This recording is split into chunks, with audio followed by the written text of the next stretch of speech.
All right, so now that we've kind of gone over what a budget is, let's talk about goals, because we've mentioned that quite a bit, but there's this thing called aspiration. I think that people use aspirations and goals interchangeably, but they are different. So do you want to talk about the difference between a goal and an aspiration?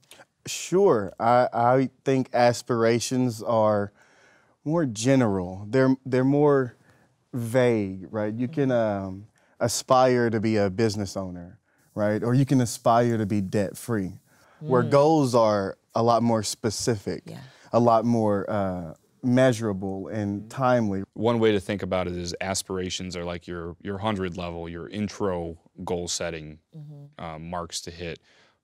They're general, like you said. It's I want to buy a house one day.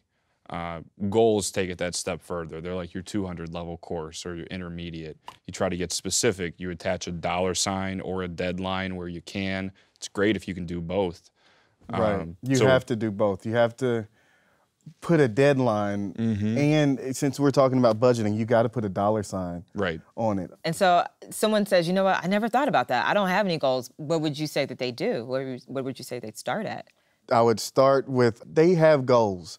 They just haven't articulated those goals. Yeah. You have to write it down. Yeah, There's real power into taking that time, grabbing a pen, grabbing a piece of paper, and writing down those goals. Yeah, totally. I mean, I think whether you track every transaction, like in a spreadsheet, down to the penny, you know, every cup of coffee you ever bought, right? That's one end of the spectrum. That's like very, you know, detail-oriented.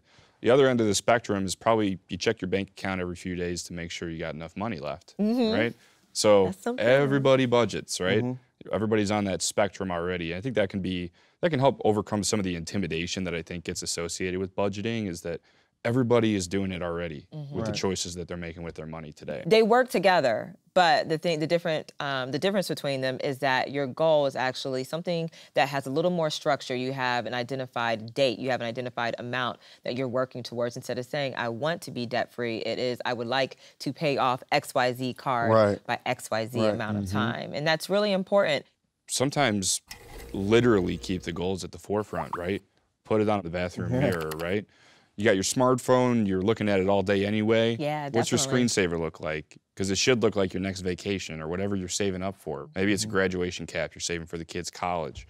I put it on my screensaver. Okay. And it changes something motivational or reaffirming. It's a reminder. Everybody needs reminders every now and again, and everybody needs small wins every now and again. You know, they encourage us to keep going. We've established the difference between goals and aspirations. Let's have a look at what we learned.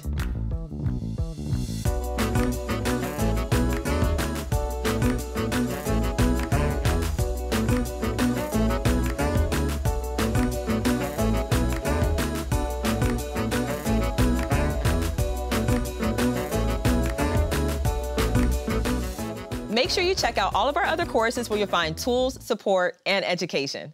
See you next time.